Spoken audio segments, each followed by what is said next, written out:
Welcome to the Empowered Money Girl, where we break down the barriers to financial confidence, celebrate women's wins, and reveal the secrets to living boldly and well. I'm your host, Josette Mandela. So here's a question for you. What if hunger isn't about scarcity, but logistics? What if the world already produces more than enough food? We just haven't figured out how to get it to where it's needed most. That's the discovery that fueled my guest today, Komal Ahmad, an unreasonable woman in the best possible way. She's the visionary founder and CEO of Copia, a company using technology and smart logistics to solve the world's dumbest problems, starting with food waste and hunger. Under her leadership, Copia has diverted over 12 million pounds of food from landfills, feeding millions of people and saving businesses over $30 million, proving that innovation and compassion can scale together. Kamal's groundbreaking work has earned her a long list of honors, from being featured twice on Forbes 30 Under 30 to being named one of Entrepreneur magazine's most powerful women in the world, Fast Company's most creative people in business, and the recipient of the Nelson Mandela Humanitarian Award. If you're ready to see what it looks like when bold vision meets radical compassion and how one woman can literally change the way that the world eats, you're in for an inspiring ride.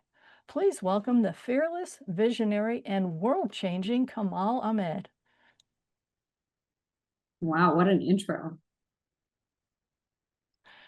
Well, thank you so much for having me. Oh, you're so welcome. So, Komal, can you take us back to the beginning? What was your path like to get you where you are today? Yeah, I mean, so, I grew up as the only daughter of South Asian immigrant parents. So I had four very distinct career options laid out for me from an early age, which were doctor, lawyer, engineer, or complete failure. While I always wanted to be a Bollywood actress. But, I ended up doing something far more realistic, like solving world hunger, but, I was actually a student at Berkeley, and I was, on my way actually to become a doctor in the US Navy. And so that was my path. I was on my way to achieve my brown girl dreams. And I was my senior year at Berkeley. I was walking down Telegraph Avenue, and I encountered a homeless man who was begging for food. And, most people beg for money, but he was begging for food. And so that really compelled me to stop and invite him to join me for lunch. And during lunch, he sat across from me, just scarfing down his food. So he was unbelievably hungry. It wasn't like a ploy for anything else. And in between bites, he shared a story. He said, my name is John. I just came back from my second tour in Iraq. I've been waiting weeks for my military benefits to kick in. And because they haven't, I haven't eaten in 3 days. Oh, wow. And this really hit home for me. I mean, this is a veteran, someone who would give the most selfless sacrifice for his country, one that I'm about to do, only to come home to face yet another battle, that of hunger. And then adding insult to injury, right across the street, Berkeley's dining hall is throwing away thousands of pounds of perfectly edible food. And so it's this very stark reality of those who have and waste, and those who are in need and starve, and those two people right across the street from one another. And what I realized that this is emblematic of a much larger problem, and that's that we waste over 365 million pounds of perfectly edible food every single day. And so if you imagine the world's largest football stadium filled to the absolute brim, that's how much food goes wasted every single day. Meanwhile, 1 in 4 don't know where their next meal is coming from. So clearly it's not a lack of food that's the issue, rather an ineffective distribution of that food, meaning that hunger is not a scarcity problem, it's a logistics problem. And turns out food waste is also a logistics problem, and that's essentially the logistics problem that I became hungry to solve. that's amazing. It just blows my mind to think of the largest football stadium filled with food because we can't figure out how to get it from point A to point B. The people that have it that have too much, and the people that actually are starving to death because they can't get to it. Yeah, yeah. And I think that I think logistics are one part of it, right? So I think it's an awareness problem. I think 90% of the reason why businesses don't already donate their food is because of fear of liability. So, after I met with John the veteran, I marched up to our dining hall manager and I said, what do you do with their excess food? And they said, well, we try not to have any. And I said, well, how often does that work out for you? And after a lot of pushing and prodding, they admitted that they do have excess food, but they have to throw it away. And so I said, well, why would you throw it away when you could go right across the street to people in People's Park and donate it? And they said, because of liability, we don't do that. And I said, homeless people's high-powered attorneys are standing by just to sue you. Like, John the veteran can't afford a hamburger, but somehow he can afford a litigator. And more than that, you're going to sell this food to us 10 minutes ago at full price. So you're saying 10 minutes ago it was good enough for Berkeley students, and now 10 minutes later it's not good enough to feed people who are actually in need. Like, where's the logic? And so clearly, like, I wasn't going to accept this answer. So I did my own research and I discovered that in 1996, Congress passed what is called the Bill Emerson Good Samaritan Act. And it protects all donors, regardless of whether you're a corporation, organization, or individual, from any liability. And get this, in the last nearly 30 years, the number of lawsuits or legal claims that have been filed against any business or individual has been zero. But everybody has a second cousin, twice removed, uncle's hotel that has been shut down, when in fact that never happened. So I print this out. I demand a meeting with the executive director of our dining hall. And I say, I want to start this food donation program. This is the right thing to do. Here's all the protection. I can be pretty persuasive when I need to be. And so in less than 10 minutes he agrees. And so we go off to start, one of the first food donation programs. And it's a great start, just hugely inefficient, one day our dining hall manager calls and he's like, hey, Komal, we have, no one came to this event, so we have 500 gourmet sandwiches left over. They need to be picked up in 2 hours, otherwise we're gonna have to throw them away because we need the fridge space. So do you want them? I'm like, yeah, I want them. He's like, great, come get it. Again, you have 2 hours. And so mind you, I'm sitting in class. And so I grab my bag, I jump to a zip car, I go through all these one-way streets up to our loading dock, and I begin loading this food into the trunk of my car. And it's perishable food, right? So to move as quickly as possible. And so I'm blasting the AC while I frantically try to get this food into the trunk of my car. And I finally do, and I slam the trunk and I'm like, phew, thank God this is amazing food. Of course there's going to be nonprofits that want it. And so then I call 30 plus nonprofits in Berkeley, in Oakland, even as far as Richmond. I'm like, hey, I have this amazing food. Could you use it? Hey, I have 500 gourmet sandwiches. Could you use them? A third of them don't answer the phone. A third of them say, no, we're okay. We don't need any more food today. And then the last are like, actually, you know what? We could use 10 sandwiches or 15 sandwiches. I'm like, great. Now I have 485 sandwiches. And I swear, I was summoning my inner South Asian grandmother. I'm like, hey, you look so skinny. Take this food, take it, eat it. Just random people on the side of the road. And I was just pulled over, so frustrated, thinking why is it so hard to do a good thing? Why is it so hard to do the right thing? And where are all these hungry people at, right? You see them everywhere when you don't have any food. And now that I do, where are they? And it was this frustration that was the birth of my inspiration. I thought how much more effective, how much more efficient this whole process would be if those who have food could say, hey, we have food, and those in need of food could say, hey, we could use that food. And we match these two people, clear the marketplace, solve a real problem for both of them. So a Match.com for sandwiches, except something with a far higher success rate, And so that's what we went off to build. I love that idea of Match.com for food insecurity and solving that problem. I mean, Yeah. but the thing that still blows my mind is that you had a fight with all these people saying it's okay to donate. I mean, okay. Right. I mean, so going back to the original point. So 90% of the reason why people don't donate is because of fear of liability, transportation constraints. And when you do want to donate, not knowing who to donate to, how to donate, where to donate. And so like, these are this is the uphill battle you're facing, right? Is just the information gap. Thank you so much for figuring it out and making this possible because like you say, right now in the US, that seems like it's such a big problem, is that Right. there are so many people that are just struggling to make ends meet, and you're definitely filling a need. Yeah. And I hope if one thing that your listeners would get is like, you know what I found is that, it's so much easier to say no to someone because saying yes requires action, Mm. right? Saying yes means you got to do something about it. So to say no means like whatever. But the other thing is that it is legal to donate your excess food. Maybe something from your plate, not really, but otherwise, it is legal to donate your excess food. Whether you donate through Copia or otherwise, it is legal. And the Good Samaritan Act is a federal Good Samaritan Act, and then every state has their own Good Samaritan Act.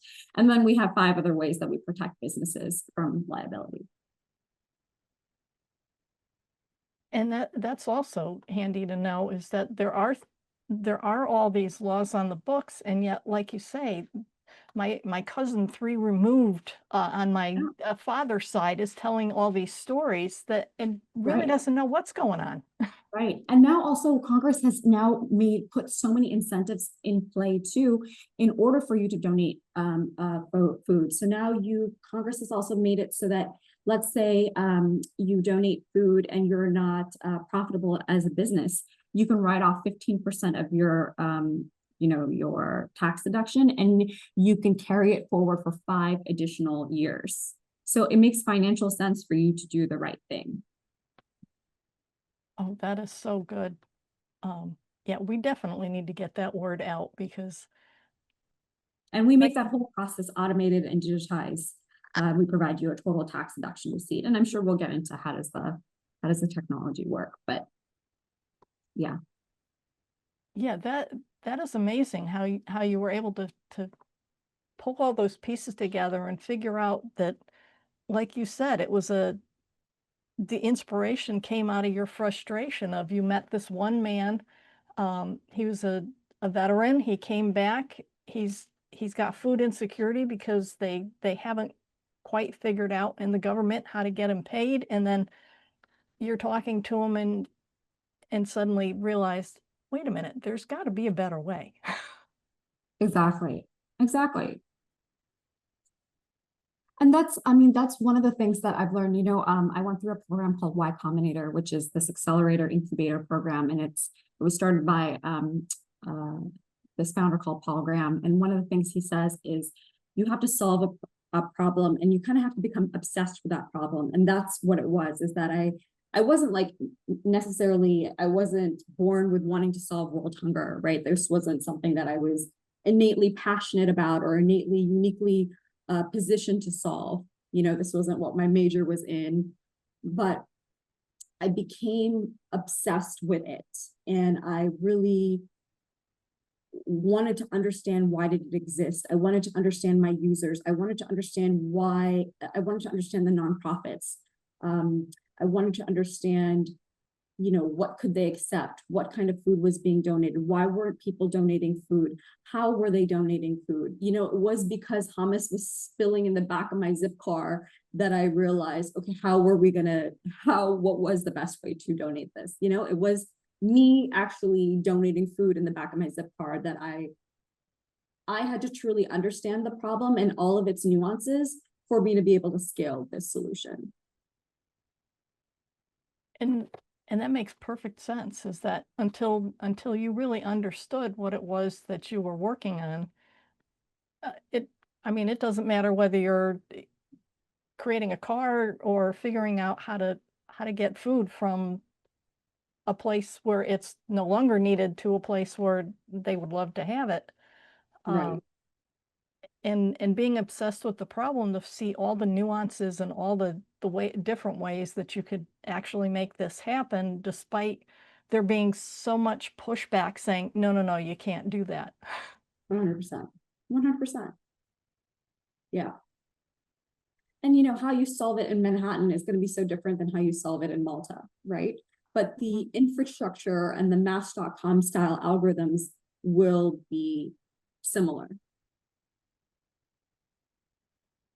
Yeah, and that, I mean, that makes perfect sense because, like you say, in the different locations, you've got different personalities, you've got different road conditions, and in a lot of unique situations that that has to come into play to figure out how that's going to work for that locale.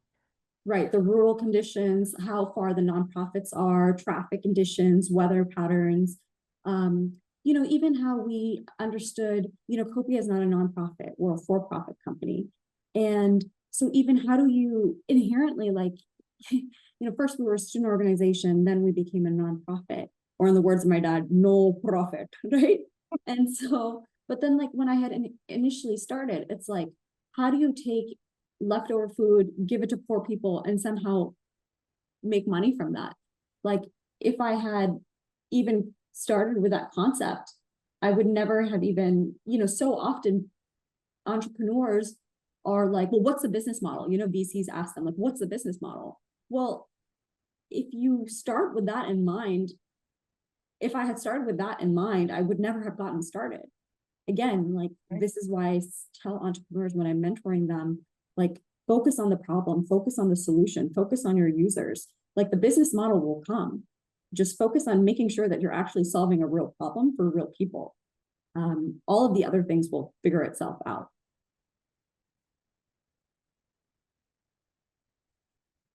Definitely. And that, yeah, that is definitely a key point for whether you're in your career, whether you're in, you know, as an employee or a business owner, is that you need to figure it out from the standpoint of what is the problem. And once you understand really what the problem is, then like you say, the solutions just seem to appear. Yeah. Yeah. But action is the antidote to all of it. So it sounds like you have a unique perspective on how to make money with this particular situation. And so what kind of relationship do you have with money, whether in the business or personal? Yeah, I mean, it's interesting, right? Like, I mean, I joke about this, is that, you know, most people, they learn, earn, and then they return. And I went from like learning to returning, and I forgot about earning. And I think that was because I went from like a student organization to a nonprofit. And then like later on, we went to like a for-profit.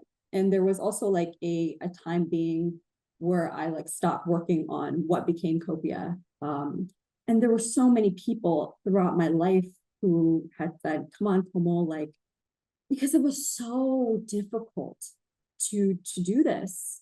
It's so hard to like, you know, you mentioned some of my awards, you mentioned getting on Forbes, like, you know, getting on magazine covers, that's like 0.0001% of your life. Like, all of the yuck is like most of it, right? It's like, and so often, whether it was my friends or my family, people were telling me to come on, Komal, go, you know, go get a real job. And, you know, I remember living on a box of pizza a week, or on my friends' mattresses on their floor, because I had no money. And, you know, eventually it was so hard. And I think it was like the summer of 2014, I got a job offer from Google, and, you know, I accepted it. And And I remember calling my parents and them being overjoyed, you know, and they said, well, if you're not going to be a doctor, you might as well work at the Google. And, you know, after the grind I had been through, it was like a dream come true, you know, or at least it should have been. And my official title at Google was account technology strategist. But my real job was listening to small business owners tell me how much they hated Google and how much they hated me, and basically how they felt that we had cheated them out of their money. So I felt more like an account technology therapist than anything else. You know, I sat there 8 hours a day, every day. So this oxygen mask that I thought would, you know, help me breathe was suffocating me instead. And, you know, so my performance was evaluated on customer surveys, how many calls I'd taken a day, how many angry customer emails I could answer, and how quickly I could answer them, which was like not a metric of these are not metrics of a life that I was interested in living. And don't get me wrong, like Google is a great company to work for, but this job just wasn't for me. And my performance showed my lack of enthusiasm. So after 6 months at Google, I was fired. Oh. And my oxygen mask failed. You know, my tiny world imploded. My life hit rock bottom. You know, 2.5 years after graduating, like magna cum laude from UC Berkeley, and my entire life ahead of me, I had been fired from an entry-level job answering phones. And I remember calling my mom and in between tears telling her that I was a complete failure and that I just didn't want to live anymore.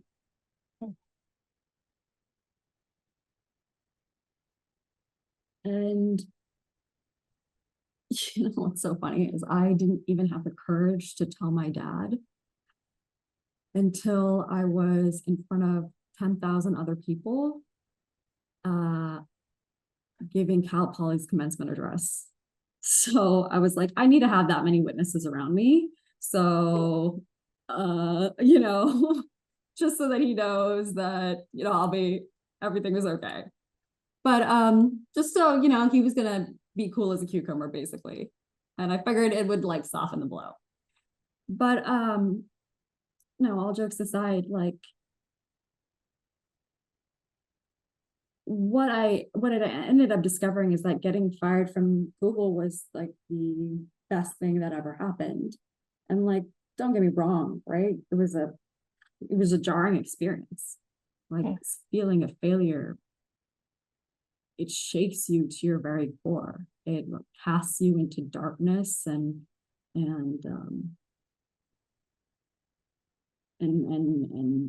self-doubt. But I feel like it's in this darkness where you find out who you really are, and you're like liberated to figure out what sustains you when everything else has fallen away. And your question was, I think, about financial sustainability, right? I think that was what was the real thing. So I think because I had hit rock bottom, I was freed from my fears and my doubts and this burden of high expectations, right? So my heart had said, screw being afraid. You know, it's time to do something that matters. So I knew at that point, like, you can fail at doing what you don't want, so you might as well take a real chance on doing what you love. So this rock bottom became the solid foundation to build again. And so, I mean, I can tell you the story of how I started again, but basically that was really, I think that was really a turning point in my life as to why I realized, yeah, you can make all this money, right? I was making money at Google, but I was just another monkey. Like, I was another cog in the wheel. Like, you could replace me just like that. And I was miserable. Like, I got real cush jobs and cush benefits, don't get me wrong. But I really missed what I was doing. No, it wasn't that I missed what I was doing. I missed feeling fulfilled. Yeah, and I get that. I worked for years in the software industry, and I did it because, like you say, it was kind of golden handcuffs. I was good at what I did. I got lots of money for doing it, and then one day I started noticing some health challenges and decided, you know what? I got two choices. I can keep doing this and making the big bucks, or I can take that leap. Um, Yours was a little more dramatic in that they said, we don't want you to come back anymore. Totally. Totally. Yeah. Sometimes some people can make that decision for you. And yeah, it can be very harsh. And I think especially when you're so young. And I think when you're so young too, you feel like your whole life is over. And it's so personal, right? You think you take every rejection so personally. Mm-hmm. And even now I do. And even now it's like so heart-wrenching, and you have to like remind yourself that rejection is just redirection. Oh, I And love that. Rejection is just redirection. yeah, It's and I great. continue to remind myself that. Um, yeah, and you know, and that all these setbacks in life can just be a setup for something that's just something that's far better than you could possibly imagine if you just allow yourself that possibility. And it certainly sounds like you've managed to find that for yourself. Yeah, yeah, and I think even now, even beyond Copia, you know, as I look to my next thing and as I look beyond this, right? Copia has achieved incredible feats. We're going to feed 10 million people this year with food that would have otherwise been wasted. But you know, as I look to build my next venture, starting again is a very scary thing, even though I've done it and but there's something so beautiful in the naivete and in the arrogance of being a beginner. And like I said, like when you don't have anything, you are like, well, I got nothing to lose. But then when you have something and you know everything that you have to lose, for some reason you're like scared to try again. When in fact it's like, but what do you have to lose? You got nothing. Like, you might as well try again. Mm-hmm. Yeah. So you kind of have to like stop letting your own ego get in your way. Definitely. So what advice would you have for women who want to start building financial independence, especially if they've relied on somebody else like a partner for their stability in the past? I mean, start small, start today, right? Because financial independence isn't just having money, it's about having freedom, right? Freedom to say no, freedom to walk away from something that doesn't serve you. It's about having power to fund the next chapter of your life without having to ask for permission. Yeah, and so I would start small. I would always have your own bank account. My mom always said, you know, from whatever paycheck you have, whether it's 10% or 20%, put it into a high yield savings, or, you know, put it into a high yield investment account. So I always did that. You know, I watched my parents struggle with money growing up. And so that was a very big factor in how I thought about money. And so for me, money equaled security, right? And the way I even think about money as a founder too, when we raised rounds, I thought about dollars as like every dollar was learning per dollar spent, right? And even I think so often people think about, raising money as validation. And the thing is, like, it's not, because the biggest validation, like and valuation is also validation. But the thing is, like, you have to still build a business after that, right? Like, that's the biggest source of success. You are not your evaluation. And I think this is something that founders get hung up on, because we constantly compete with, okay, well, even if there's another company in our own space, you have to like kind of stay tunnel visioned with that. You cannot compare yourself to the next hottest thing in AI, next hottest thing in crypto, whatever. You have to stay so focused on yourself. So you can't get sidetracked about that. And you have to think about money as a tool, not as a trophy. And it's energy. It amplifies what you care about. So if you're mission driven, it fuels impact. If you're ego driven, it feeds that too, right?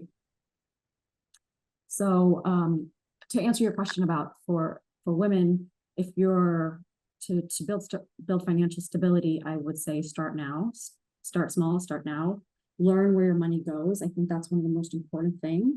Automate savings, build your emergency fund. You don't need to have a 6-figure salary to begin. What you need is to have awareness and have consistency. Don't outsource your financial literacy to anyone, especially not a partner, not a boss, not a man, not a financial advisor.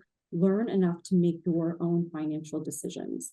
We say this all the time, right? It's like, especially during tax season, it's like, why didn't we learn about this in school? Like, freaking all about these parallelograms, which is super helpful during parallelogram season. Like, it's like, why did we learn about all this other crap, but we didn't learn about how to file taxes and like financial? Even now, I'm like constantly wanting to learn more about financial literacy and personal finance.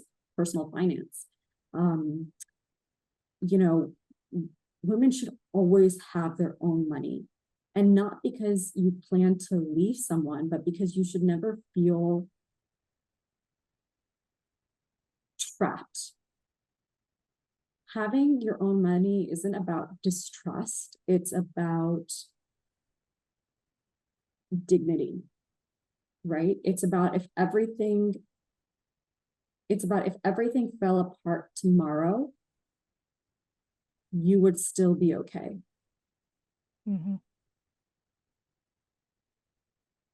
And I think that that's really important. Agreed. So what's next for you? What's still driving you? Yeah, I think purpose and impact still drive me. Now I'm building another platform that, unlocks human potential by helping people master skills that transform their lives. I'm also writing a book and expanding my speaking work.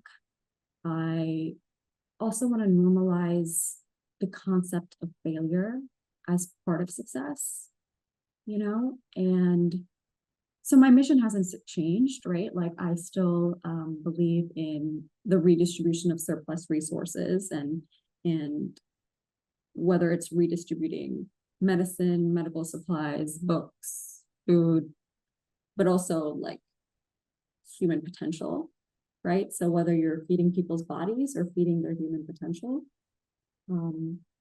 it's all the same. Oh, I love that. So if you had one message to give the women listening today about owning their own financial independence, what would it be?